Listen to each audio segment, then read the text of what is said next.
Good day, ladies and gentlemen, and welcome to African TV. I'm your host, Ayodele Odeyemi, and you know what time it is. It's the time to have the best special guest in our studio because it's Black History Month. Who do we have in the studio? One and only MLA Jamie Moses, the MLA for St. Vital. Welcome to the studio, sir. Thank you for having me here. It's my pleasure to be here. All right, this is a very special month. It's February 2023 and it's Black History Month. Just recently, a few weeks ago, the Ledge hosted the first NDP Black History Month event. Tell us about it. Yeah, it was wonderful to be here. We had over 200 people in the legislature celebrating Black History Month. The unique thing about it was that it was the first officially recognized Black History Month event in the Manitoba legislature. But I thought we were celebrating the 42nd Black History Month in Manitoba. So how did it become the first officially? That's right. Yeah. So Black History Month has been celebrated in Manitoba for over 40 years. It's been amazing. And I go to all the events that I can. Okay. In the fall, we worked with Black History Manitoba to put forward a piece of legislation called the Black History Month Act, which passed on December 1st, 2022, which means that by law now, Manitoba celebrates Black History Month. It officially recognizes February as Black History Month each and every year.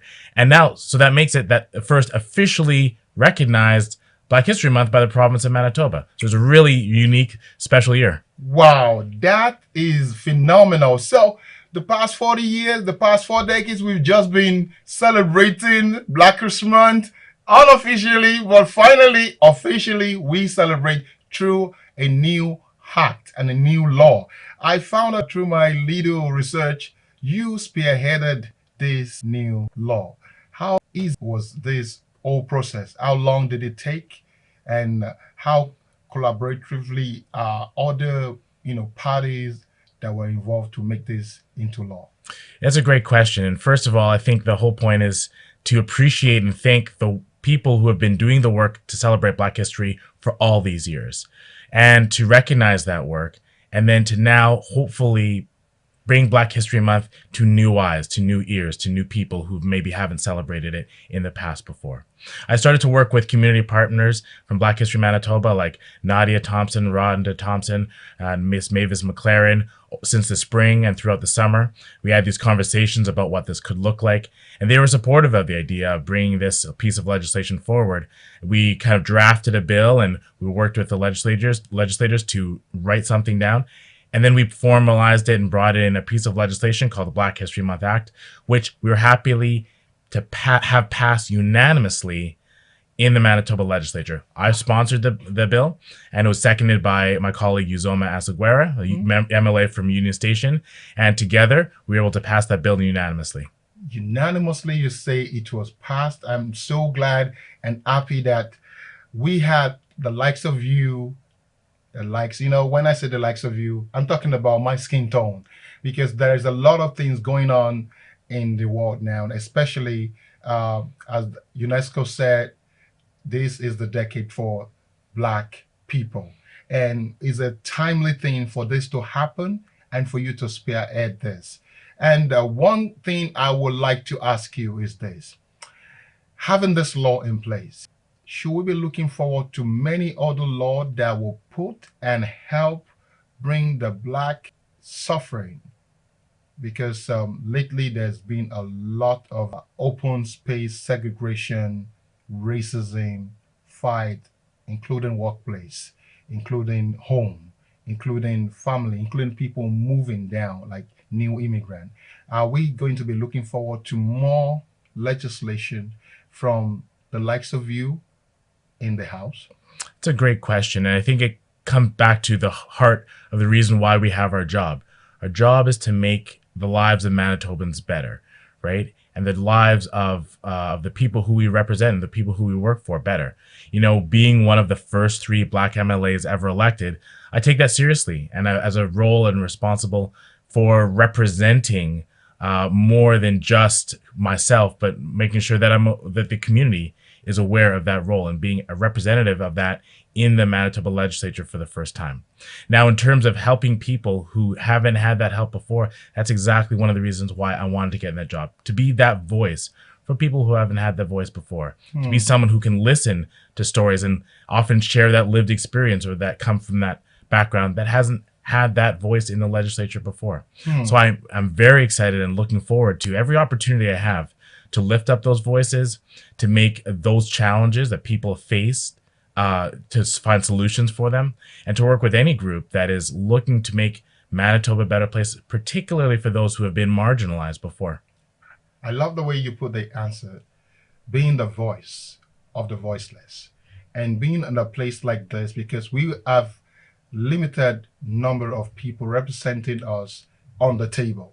Being at the table now, we have some questions that came in when they heard that our Honorable Emily Jim Moses is the one coming. It's that if you can do and spearhead and sponsor a law like this after 40 years, I think you should be able to do this. Here are the questions. Many of the immigrants that have been trooping down to Manitoba, especially from Africa, found themselves in the workspace called not just the healthcare sector, but the home care business, the home care area. These are the people that are looking after vulnerable people. But it will surprise you. I don't know, maybe you know any law that is protecting the caregivers, the care workers. We have large number, over 75 to 80% of personal care workers, home caregivers, assistant caregivers are immigrants, especially Africans. Should they be looking forward to a law that can help balance the equation? Because many die on the course of this job. Many got battered. There are a lot of cases, but nothing happens to their side. They feel helpless. Should we be looking forward to something to help them as a law from the likes of you, Uzoma, and other MLA representative blacks in the House? I'm so glad you brought this up. This is a huge issue that we hear about. Well, first of all, I'd like to say that Manitoba needs to do a much better job at credential recognition and professional recognition. People who come to this country with skills, with certificates, with knowledge, with experience from other countries. We need to do a much better job of actually finding ways for those people to work in their fields instead of having to take other jobs. They're already trained in a particular area. Let's find a path for them to actually work in that field in Manitoba. Not like we want to make it easy and give them just everything, but we want to make it so that they actually have a path, because right now, many of them face a wall or a barrier to actually working in their field at all. There is so much barrier, there's so much bottlenecks. Do you know what they first tell you when you come around? That you are overqualified. That alone is a thing to send you back into your shell, because you keep applying, and the only job that has easy access is care. So to anyone that first come, they will ask you, just do a care job, and you get stuck in there, and they have no protection. That's why I asked that question. Yeah. How is it going to be possible for them to have something that they could, like, surely if we are going to be doing this job, do we have any protection? Because most of the agencies are not unionized that have these people working for them. So that's why I asked that question. That's right. And the second part is to really get to the heart of that, is to address those working conditions within those care sector jobs. We know in studies and even anecdotally, you know that the care sector jobs are filled by primarily visible minorities, Black people, Indigenous people, people of color, and primarily women as well in many of those jobs. And so it's on us to actually level the playing field. This is where we get into the difference between, making sure that things are fair and doing things that are equitable. When we know there's a group of people that face really tough conditions in the work environment, and they're primarily of a certain, marginalized group, we have to make sure that we take extra steps to take care of those people in those jobs so that they have the supports they need to work safely, in a safe environment, that they have opportunities to get a good salary and a good wage, and that at the end of the day, they can be prideful in their work and in that career. And I think the way we can do that is by making sure we have enough supports, enough resources invested into those healthcare systems, into home care, into healthcare aides, into nursing positions, so that those people can have better working conditions. Because not only at the end of the day is it going to make their job better, it's going to make that patient's care better. I love the way you now hand that, because it's all about doing a satisfactory job. not only to take care of the patient or the people that we're taking care of, but also to feel satisfied doing the job, to feel happy. Many immigrants get to Manitoba that we call friendly Manitoba, but we all know that they all leave after a while. And this could be a way to give them something to like, you know what, this is the best place truly. It's friendly. And we have friendly laws in place to protect you and protect the person you're taking care of. And going into more laws, should we be expecting something more that will take us like, yeah, it's been another 50 years that there's no law like this from the likes of you and the NDP? Because I love that we always make new mark. Being black and being the first three blacks that are representing Manitoba minority group, is there plans that you're putting in place to mentor many, to encourage them so that we can have many like you, to replicate many like you on the table? Are there any plans? Give us something. Yeah, well, one of the brilliant and wonderful parts that I'm honored to fulfill in this role as an MLA is to open the door for younger people coming up. I think it's a prideful part of this job to say that we're happy to be here, but we want someone to come up behind us after us, not just to get where we are, but to elevate it and extend and get even to higher heights. And so it's my intent and my hope that however long I'm in this position, I'm able to open up as many doors as possible for young people to come right through, to have these opportunities to represent, whether it's in politics, in business, in healthcare, in education, in any field, so that we can have more representation throughout our community. Awesome, awesome. I will have more two more questions. I will let you go because you have many, many viewers at home. Let me remind you that we are in the studio with Emily Jamie Moses, the MLA for Saint Vital, one of the biggest ridings in Winnipeg, Manitoba. And he happens to be the one that spearheaded and sponsor the new act and bill that makes Black History Month celebration official in Manitoba. So put your hands together and tell them, type in, thank you, Emily Jerry Moses and the NDP. The second to the last question I'm going to give to you is about this year's Black History Month. It said is Black resistance. Remember, recognize, and educate.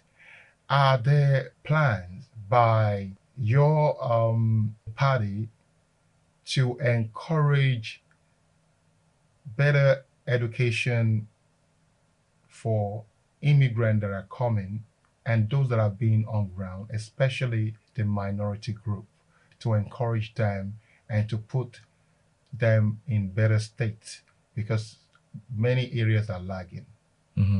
It's a great question. We want to make sure that anyone who's coming into our education system feels welcome, feels comfortable, feels supported, and especially those who might have and face additional challenges, whether you're coming from a different background, a different country, or speak a different language. We want to feel welcome. You also want to know that not only do you have the opportunity to get an education, but you want to have an opportunity to be successful in that education. And that comes from making sure we have good, strong investments in our classrooms, in our schools, with smaller classroom sizes, and that we actually make those investments to help students with where they're at. And just to add on to that, your say Black resistance and the slogan for Black History Month, I want to commend the work that Black History Manitoba does. Thank them for all the countless hours they put into making the Black History Month events this year and every year amazing. And encourage all other folks who are watching this to go to their website and check out some Black History Month events. True. Something about the last question I asked you has to do with immigrants and especially internationally trained teachers, internationally trained professionals. We said it earlier, and I'm recapping it with this. Most of the universities and higher institutions here have started requesting English assessment for immigrant and people that are seeking higher education here. And before, that was not in place. These are people that are, colonized by British. They speak English. They're good, they're fluent, they have everything, but yet they are being required to go take IELTS, to take English assessment. But 4 or 5 years ago, that was not like that. Is there a way that you can help them address this? Because we have tons of questions and people agitating, asking why and what can be done to stop this, because it feels as if you're not recognizing. Are we sounding different in our English, or what is going on? Mm-hmm. That's a great question, because that is exactly one of the barriers that newcomers face when they're trying to come and work in Manitoba. And many times these barriers are completely unfair.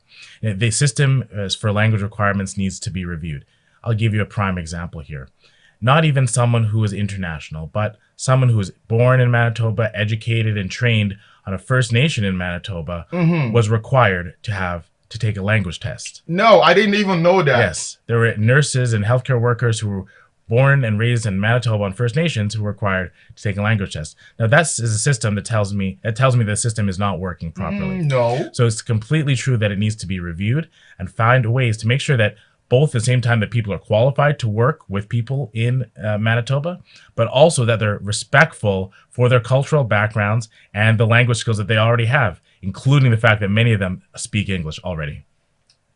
How more can we thank Emily Jimmy Moses? This is what we're talking about. So if you have more questions, you have more concerns, please do feel free to send it to telafricana@gmail.com, and we will send it directly to his office. He knows how to answer those questions. We want to say thank you for coming. And before you go, is a new Black History Month magazine from our stable here. And every year, I know you always put yourself in there. Yes. And if you have not noticed, Jamie Moses, Uzoma Zagwara, all the NDP, the other party, PC, everyone always contribute to make this, because it's all about educating, celebrating, and making it go out there to educate everyone about Black History Month. So thank you so much for coming. We hope to see more of you, and we will see you all back. Happy Black History Month, everybody. Happy Black History Month. Bye.